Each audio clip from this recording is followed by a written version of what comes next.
নমস্কাৰ মই কৌশিক শইকীয়াই আজি এই ভিডিঅ'টোত দেহিং পাটকাই বিষয়ে মই ক'বলৈ গৈছোঁ মই এই ভিডিঅ'টো আসলতে বিস্তাৰভাৱে বনাম বুলি ভাবিছিলোঁ কিন্তু মই অলপমান অসুস্থ হৈ আছোঁ আৰু মোৰ মুখত এটা ইনফেকশ্যন হৈছে সেইবাবে মই এই ভিডিঅ'টো ইমান বিস্তাৰভাৱে বনাব পৰা নাযাব সেই আপোনালোকক মই ক্ষমা বিচাৰিছোঁ কিন্তু যিমানকণ সময় আপোনালোকৰ পৰা ল'ম সেইখিনি সময়ত মই আপোনালোকক এই ঘটনাটোৰ বিষয়ে এটা আভাস দিবলৈ চেষ্টা কৰিম এতিয়া সমগ্ৰ বিশ্বজুৰিতে কৰোনা ভাইৰাছৰ যিটো উপদ্ৰৱ হৈ আছে ইয়াৰ মাজতে আমাৰ অসমবাসীলৈ এটা বেয়া খবৰ আহি পৰিছে যেটো NBWL এইটো যেটো national board of wild life আছে এই ওয়াইল্ড লাইফে ৰিকমেণ্ড কৰিছে আমাৰ দেহিং পাটকাইখনক ইয়াত কোল মাইনিং হ'বলৈ ইয়াত কয়লা খনন হ'বলৈ এই কয়লা খননৰ ফলত এটা পৰিস্থিতিটো বেয়া হৈ পৰে য'ত কয়লা খনন কৰা যায় তাৰ পৰিস্থিতি তন্ত্ৰ একেবাৰে বেয়া হৈ পৰে পৰিৱেশ তন্ত্ৰ একেবাৰে বেয়া হৈ যায় আগতেও ইলিগেলি ইয়াত এই কয়লা খনন হৈছে বহু জেগাতে কয়লা খনন হৈছে আৰু তাত দেখা পোৱা গৈছে তাৰ ধ্বংসাৱলী আমি তাত দেখা পাইছোঁ এতিয়া লিগেল কৰি দিয়া গৈছে যে দেহিং পাটকাইত কয়লা খনন কাৰ্যটো হওক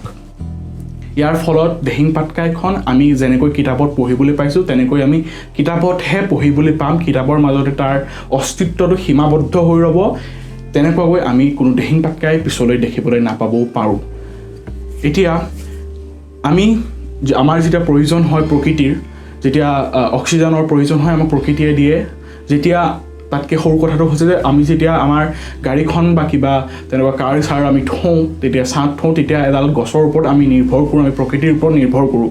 কিন্তু এইখিনি সময়ত প্ৰকৃতিৰ প্ৰয়োজন আমি হৈ পৰিছোঁ আৰু আমি এই প্ৰয়োজনখিনি আমি প্ৰকৃতিক তাৰ মূল্যটো আমি দিব লাগিব প্ৰকৃতিৰ হৈ পেলাই আমি মাত মাতিব লাগিব এই দেহিং পাটকাই হ'বলৈ গৈ থকা যিটো কোল মাইনিং আছে সেইটো আমি প্ৰটেষ্ট কৰিব লাগিব এতিয়া যিহেতু কৰোনাৰ বাবে লকডাউন চলি আছে সেইবাবে আমি বাহিৰত ওলাই পেলাই প্ৰটেষ্ট কৰিব নোৱাৰোঁ আন্দোলন কৰিব নোৱাৰোঁ এইবোৰৰ এগেইনষ্ট আমি কৰিব নোৱাৰোঁ কিন্তু আমাৰ হাতত ছ'চিয়েল মিডিয়া আছে এই ছ'চিয়েল মিডিয়াৰ যোগেদি আমি বহু কিবা কৰিব পাৰোঁ এতিয়া অলৰেডি বহুতেই hashtag save Dehing Patkai hashtag I am Dehing Patkai বুলি হেছটেগ দি পেলাই পোষ্ট দিছে ছ'চিয়েল মিডিয়াত সেইবাবে এই যিটো ঘটনা আছে সেই ঘটনাটো মানুহৰ ৰাইজৰ আগত আহি পৰিছে আৰু সেয়েহে চৰকাৰেও এই ঘটনাটো এতিয়া ৰিভিউ কৰিব লৈছে সেয়ে আপোনালোকলৈ এটা অনুৰোধ আপোনালোকৰ টুইটাৰ বা ফেচবুক ইনষ্টাগ্ৰাম কিবা নহয় কিবা এটা হয়তো আছে সেয়েহে তাত গৈ পেলাই আপোনালোকে hashtag I am Dehing Patkai or hashtag save Dehing Patkai বুলি আপোনালোকে পোষ্ট কৰক যাতে চৰকাৰে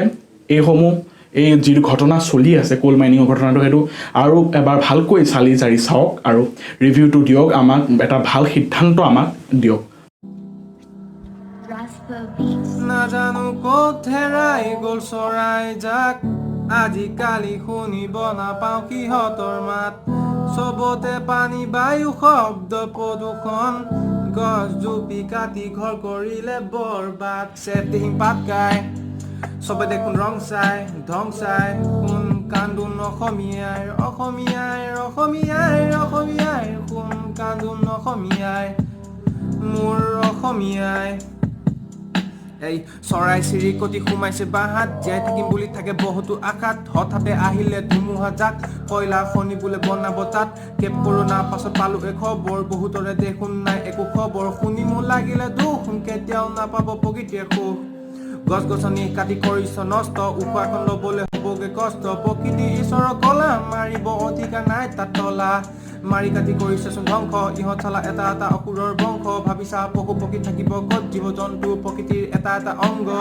মাৰিছ কাটিছ কৰিছ নষ্ট জীৱ জন্তুবোৰ আছেচোন কষ্টত থাকিব সিহঁতে ক'ত নাই অলপ স্থান জানা বুজাবোৰৰেই নাই একো জ্ঞান নিজৰ লাভৰ বাবে কাটিছে বননি দুদিনৰ পাছত নাথাকিব সেউজ ধৰণি নিজৰ ভৰিতেই মাৰিছে কোঠাখন এইবোৰ চব ধ্বংসৰ ৰাগ জাননী এইবোৰ চব ধ্বংসৰ ৰাগ জাননী ছেভ দেহিং পাটকাই এই চবে দেখোন ৰং চাই ঢং চাই কোন কান্দোন অসমীয়াই